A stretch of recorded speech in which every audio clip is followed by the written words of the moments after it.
ચંડોળા તળાવના ડિમોલિશનનો બીજો તબક્કો શરૂ થઈ ચૂક્યો છે। બીજા તબક્કામાં દબાણો હટાવવાની કામગીરી શરૂ કરી દેવાઈ છે। વહેલી સવારથી 50 જેટલા જેસીબી સહિત સાધનો પણ ગોઠવાઈ ગયા છે। પોલીસ સાથે ચુસ્ત બંદોબસ્ત વચ્ચે દબાણો દૂર કરવાની કામગીરી થઈ રહી છે।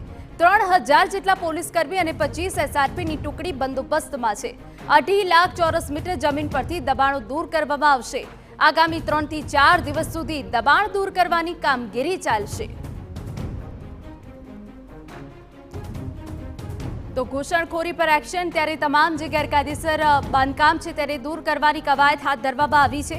ચંડોળાની કાયા પલટ માટે પાર્ટ 2 નો અમદાવાદ જ નહીં પરંતુ ગુજરાતના સૌથી મોટું એવું ચંડોળા તળાવ કે જ્યાં સમગ્ર તળાવ છે ત્યાં ગેરકાયદેસર વસ્તી છે, ઘણા વર્ષોથી વસવાટ કરતી હતી। તેના વસ્તીનો એક ભાગ છે તે મિની બાંગ્લાદેશ તરીકે ઓળખાતો હતો। ગેરકાયદેસર બાંગ્લાદેશથી લોકો ઘૂસણખોરીને વસવાટ કરતા હતા અને અનેક ગેરકાયદેસર પ્રવૃત્તિઓ છે આ વિસ્તારમાં ચાલતી હતી। ત્યારે રાજ્ય સરકાર, પોલીસ અને અમદાવાદ મહાનગરપાલિકા દ્વારા છે આ જે ડિમોલેશનની પ્રક્રિયા છે શરૂ કરવામાં આવી હતી। ફેઝ 1માં જે ગેરકાયદેસર રીતે બાંગ્લાદેશીઓ રહેતા હતા તેના જે ગેરકાયદેસર મકાનો હતા તેને તોડી પાડવામાં આવ્યા હતા અને હવે જ્યારે આ ફેઝ 2 ચાલુ થયું છે, ફેઝ 2ની અંદર છે જે ગેરકાયદેસર સ્થાનિક લોકો વસવાટ કરતા હતા અને આ જે છે લોકો ગેરકાયદેસર મકાનો બાંધ્યા હતા તેને તોડી પાડવાની પ્રક્રિયા શરૂ કરવામાં આવી છે। હું આ બાજુના દ્રશ્યો બતાવવા માંગીશ કે જે ચંડોળા તળાવ છે તેને બૂરી દેવામાં આવ્યું હતું। પીરાણા જે ડમ્પિંગ સાઇટ છે ત્યાંથી કચરો લઈ અને આ જે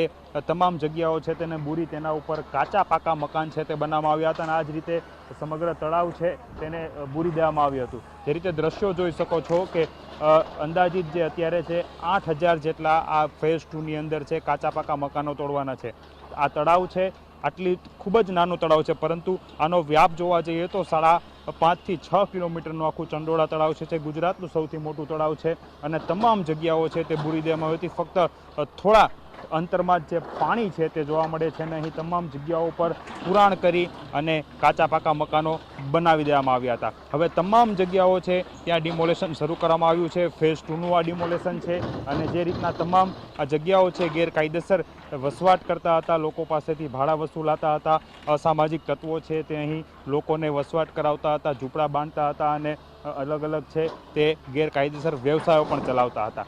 જોકે બંને બાજુથી જે પોલીસના ચુસ્ત બંદોબસ્ત ગોઠવાયો છે। સમગ્ર ચંડોળા તળાવની ફરતે આ બંદોબસ્ત ગોઠવવામાં આવ્યો છે। 3000 જેટલા પોલીસ કર્મીઓ, ઉચ્ચ અધિકારીઓ અને 25 જેટલી છે એસઆરપીની ટુકડીઓ છે આ બંદોબસ્ત આ જે ડિમોલેશન છે તે દરમિયાન બંદોબસ્ત કરશે અને આગામી 3 થી 4 દિવસ આ જ પ્રમાણે ચુસ્ત પોલીસ બંદોબસ્ત વચ્ચે કોર્પોરેશનની 50 જેટલી ટીમો છે તે ડિમોલેશનની પ્રક્રિયા હાથ ધરશે। કેમેરા પર્સન નિલેશ વઘોરા સાથે હરીન માત્રાવાડિયા, TV9 અમદાવાદ।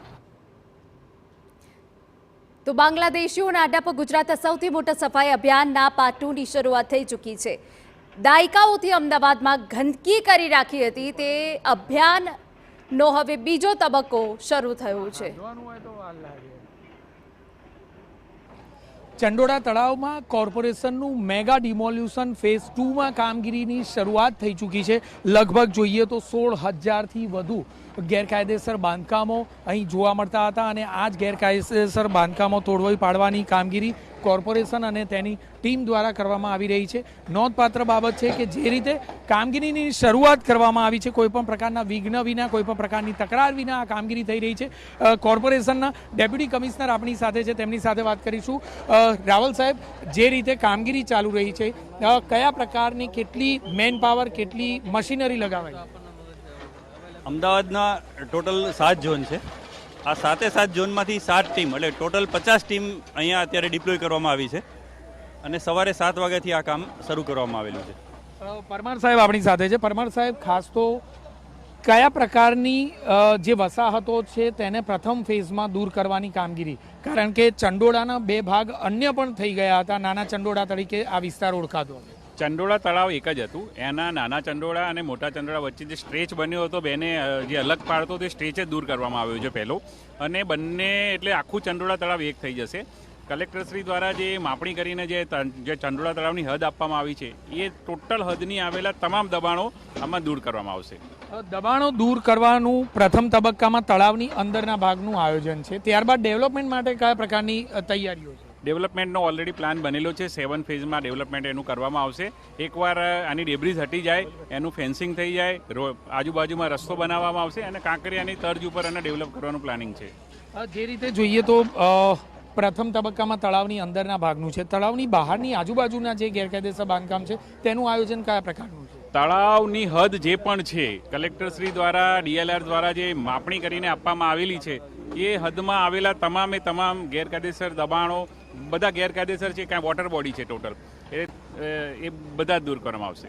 ટૂંકમાં કહીએ તો સુપ્રીમ કોર્ટના આદેશ અનુસાર તળાવની જે પણ બોડી છે તેમાં કોઈ પણ પ્રકારનું બાંધકામ, કોઈ પણ પ્રકારના ગેરકાયદેસર બાંધકામ ચલાવી લેવાય નહીં અને એટલા માટે કોર્પોરેશન દ્વારા ચંડોળા તળાવના ડેવલપમેન્ટ માટે આખરે કોઈ પણ પ્રકારે કોઈ ગેરકાયદેસર બાંધકામો ચલાવી લેવાના મૂડમાં હાલ કોર્પોરેશન જણાતું નથી. કેમેરામેન ઇમરાન શેખ સાથે જિગ્નેશ પટેલ, TV9.